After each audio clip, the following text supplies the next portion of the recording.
اللہ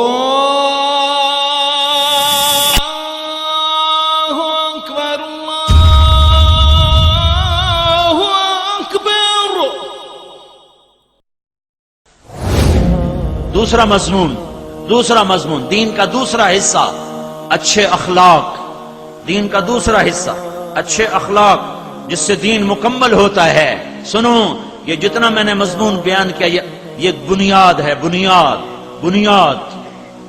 چھت نماز نہیں ہے، روزہ نہیں ہے، زکوٰۃ نہیں ہے، حج نہیں ہے، تبلیغ نہیں ہے، جہاد نہیں ہے، علم نہیں ہے، درس و تدریس نہیں ہے، ذکر و شغل نہیں ہے۔ چھت، اسلام کی چھت، اسلام کی چھت، اسلام کی تکمیل، اسلام کی تکمیل وہ اچھے اخلاق کے ساتھ ہے، وہ اچھے اخلاق کے ساتھ ہے، وہ اچھے اخلاق کے ساتھ ہے، وہ میٹھے بول کے ساتھ ہے، وہ درگزر کرنے کے ساتھ ہے، بچھ جانے مٹ جانے کے ساتھ ہے۔ اسلام کی بنیاد عبادت کے بغیر عمارت نہیں، لیکن بنیاد کو گھر نہیں کہا جاتا، چھت پڑنے کے بعد وہ گھر کہلاتا ہے۔ اس وقت جتنا بھی دین موجود ہے، 6 بر اعظم پھرا، تبلیغ بھی پھری، مدرسوں میں زندگی اب بھی گزر رہی ہے۔ اس وقت جتنا دین موجود ہے وہ صرف عبادت والا دین ہے، اخلاق والا دین ابھی وجود میں نہیں آیا۔ اور ہدایت کی ہوا اس وقت چلے گی اور غیر قوموں کے لیے اسلام کا دروازہ اس وقت کھلے گا جب اللہ کے نبی والے اخلاق مردوں عورتوں میں زندہ ہوں گے۔ ابھی ادھورے دین کے ساتھ دعوت چل رہی ہے، اور اللہ اس طرح ہدایت کے نقشے قائم فرما رہا ہے۔ یہی دعوت جب نبوت والے اخلاق کے ساتھ ہوگی، نبوت والی محبت کے ساتھ ہوگی، نبوت والی سخاوت کے ساتھ ہوگی، نبوت والے ظرف کے ساتھ ہوگی، تو اللہ کی قسم پہاڑ بھی آئیں گے تو ریزہ ریزہ ہو جائیں گے سامنے۔ انہیں راستہ دینا پڑے گا، طوفانوں کو ٹلنا پڑے گا، ہواؤں کو رخ موڑنا پڑے گا، طوفانوں کو تھمنا پڑے گا کہ ایمان، بندگی اور اخلاق جب یہ دو چیزیں مسلمان مرد عورت میں آتی ہیں تو اس کے سامنے کوئی چیز نہیں کھڑی ہو سکتی۔ بد اخلاقی کا کینسر ہے، کینسر، جس نے سارے طبقات کو لپیٹ میں لے لیا ہے، اور 90% اخلاق کا تعلق زبان کے ساتھ ہے، زبان کے ساتھ۔ اس کو احتیاط سے استعمال کرو۔ حضرت لقمان علیہ السلام کا فرمان ہے، میں کبھی چپ رہنے پہ نہیں پچھتایا، میں جب بھی پچھتایا اپنے بول پر پچھتایا ہوں۔ ہر آدمی شراب نہیں پیتا ہے، ہر آدمی بدکاری نہیں کرتا، ہر آدمی رات کو ننگے ناچ نہیں دیکھتا، ہر آدمی سود نہیں کھاتا ہے، لیکن یہ زبان کا زہر ہر آدمی کی زبان میں ایسا بھرا ہوا ہے کہ کوبرے سانپ کا زہر کیا ہوگا، جو آج زبانوں سے ڈس کے زہر ہڈیوں میں، گوشت پوست میں اتارا جا رہا ہے، اور پرواہ کوئی نہیں کہ میں نے اپنے دین کو آگ لگا دی۔ معاذ بن جبل رضی اللہ تعالیٰ عنہ فرماتے ہیں، تبوک سے واپسی ہو رہی تھی تو میں نے دیکھا اللہ کے نبی اکیلے، تو میں بھاگ کے قریب گیا، یا رسول اللہ انبئنی بعمل یدخلنی الجنہ، یا رسول اللہ کوئی عمل تو بتائیں جنت میں پہنچ جاؤں۔ کہ سألت عن عظیم وإنه لیسیر علی من یسرہ اللہ، معاذ بہت بڑی بات پوچھی ہے، اللہ آسان کرے تو ہو جاتا ہے۔ تعبد اللہ ولا تشرک بہ شیئا، شرک نہ کرنا، اللہ کی بندگی کرنا، تقیم الصلاۃ المکتوبہ، فرض نماز ادا کرنا، تؤدی الزکاۃ المفروضہ، فرض زکات ادا کرنا، وتصوم رمضان، اور رمضان کے روزے رکھنا۔ پھر آپ نے خود آگے فرمایا، ان شئت انبأتک بابواب الجنہ، اب اگر تو کہے تو تمہیں جنت کے دروازوں تک پہنچا دوں، جنت کے دروازے بتا دوں؟ کہ اجل یا رسول اللہ، ضرور بتائیں یا رسول اللہ۔ تو میرے نبی صلی اللہ تعالی علیہ وسلم نے ارشاد فرمایا، الصوم جنہ، نفل روزے رکھنا یہ جہنم سے ڈھال ہیں، والصدقۃ تکفر الخطیہ، زکوٰۃ کے علاوہ بھی دیتے رہنا، جو میں پہلے مضمون بیان کر چکا ہوں، یہ خطاؤں کو مٹا دیتا ہے۔ وقیام الرجل فی جوف اللیل ابتغاء وجہ اللہ، فرض نمازیں تو ہیں ہی ہیں، رات کو بھی اٹھ جایا کرنا، کچھ پڑھ لیا کرنا، کچھ اللہ کو یاد کر لیا کرنا. وہ رات کا وقت بڑا بہترین ہوتا ہے مالک اور مولا سے بات کرنے کا.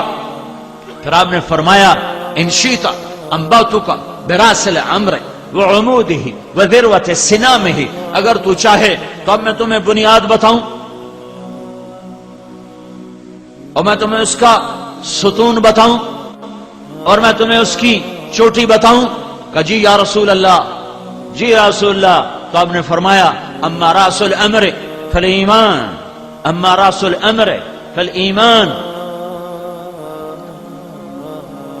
بنیاد ایمان ہے، اس کا ستون نماز ہے، اس کی چوٹی اللہ کی راہ میں جہاد ہے.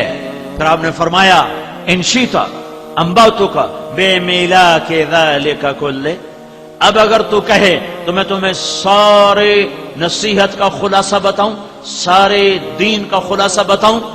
اور لفظ کا استعمال کیا ہے اگر تو چاہے تو میں تمہیں ساری بات کا بادشاہ بتاؤں، سارے دین کا بادشاہ بتاؤں، سارے دین کا ملاک بتاؤں. ملاک ملک سے، مالک سے، بادشاہ سے. بادشاہ کیوں فرمایا ہے؟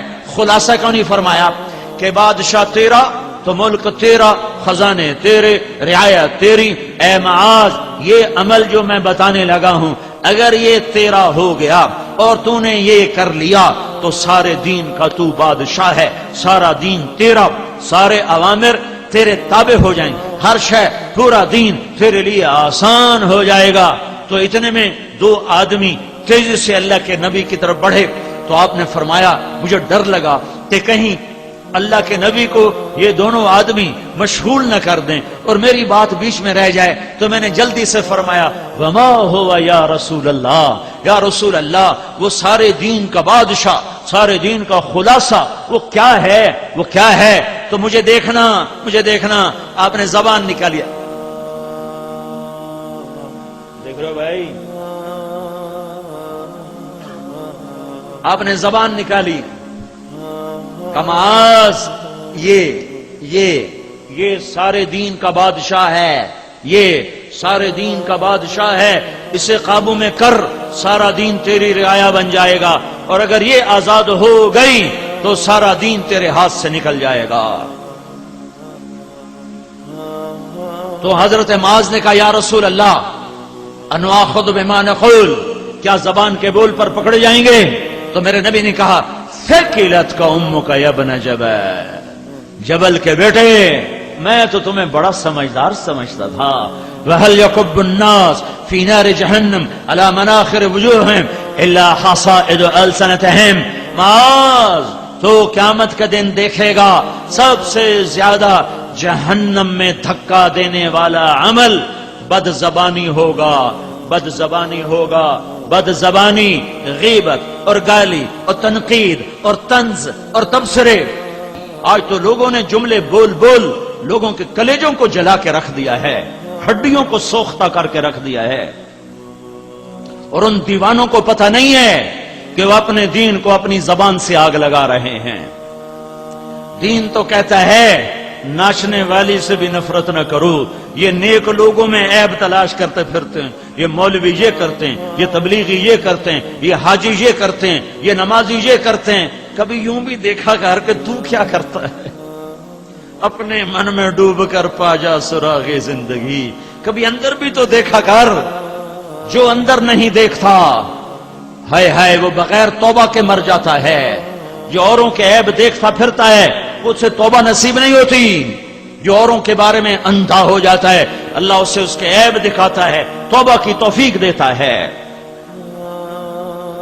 میرے بھائیو میرے نبی نے کہا معاذ یہ زبان یہ سارے دین کا خلاصہ ہے، اسے قابو میں رکھ، ہر حال میں اس پر لگام چڑھا کے رکھ تو تیرا دین سلامت، تیری دنیا سلامت، تیری جنت کے راستے آسان. گھر ٹوٹ گئے، خاندان بکھر گئے، بھائی کا دشمن ہو گیا، میاں بیوی میں نفرت کی آگ بھڑک اٹھی. ایک چھاتی کا دودھ پینے والے ایک دوسرے کے سامنے صف آرا ہو گئے ذرا زبان کے گندے بول کی وجہ سے. یہ وہ زہر ہے جو ہڈیوں کو بھی آلودہ کر دیتا ہے. تلوار کا زخم بھرتا ہے، زبان کا زخم بھرتا نہیں. اخلاق مٹ چکے ہیں. یہ پیغام دینا ہے امت کو کہ نبوت والے اخلاق اپناؤ، نبوت والے اخلاق اپناؤ، نبوت والی درگزر سیکھو. غیبت سے زبان بند کر لو، چغلی شکایت سے زبان بند کر لو.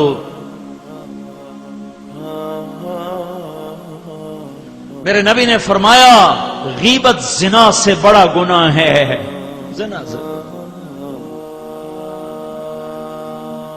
کہ یہ نظام توڑ کے رکھ دیتا ہے، یہ دلوں کو پھاڑ کے رکھ دیتا ہے، یہ آگ لگا دیتا ہے نفرتوں کی.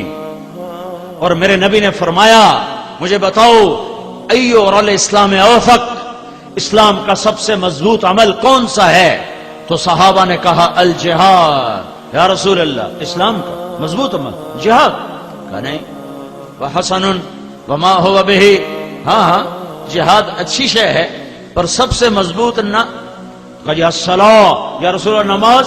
کہا وحسنۃ وما هي بها، نماز بھی بڑی اچھی چیز ہے، وہ نہیں جو میں کہہ رہا ہوں. کہا جی الحج، یا رسول اللہ حج؟ کہا وحسن وما هو به. یا رسول اللہ روزہ؟ کہا وحسن وما هو به. یہ سارے بڑے عمدہ اعمال ہیں، سب سے مضبوط سب سے اونچا نہیں ہے. تو صاحب نے پوچھا یا رسول اللہ پھر آپ بتائیں کیا ہے؟ تو میرے نبی نے فرمایا ان اوثق عر الاسلام الحب للہ، اسلام کا سب سے مضبوط عمل وہ آپس میں اللہ کے لیے محبت کرنا ہے. اور اس محبت کو سب سے زیادہ آگ لگانے والا زبان کا بول ہوتا ہے. تیر تلوار کب چلتا ہے ہر طرف، توپیں رائفلیں کہاں چل رہی ہیں ہر طرف؟ یہ زبان کے تیر ہیں جو بے خطا دلوں کے پار ہو رہے ہیں. دین کا ہر عمل اس کا حسن و جمال، جیسے انسان کا حسن و جمال اس کی صحت کے ساتھ ہے. حسن و جمال والا ہو اور بیمار ہو تو وہ بیچارہ ہڈیوں کا ڈھانچہ نظر آتا ہے. سارے دین کا حسن و جمال وہ اچھے اخلاق ہیں. ساری تبلیغ کا حسن و جمال، ساری تعلیم کا حسن و جمال، ساری عبادت کا حسن و جمال، سارے توحید کا حسن و جمال، ساری عبادات کا حسن و جمال، روزے حج زکوٰۃ کا حسن و جمال وہ اچھے اخلاق ہیں. اخلاق نہیں ہیں تو یہ بیمار ڈھانچہ ہے، اس سے ہر کوئی پرے پرے ہوگا. لا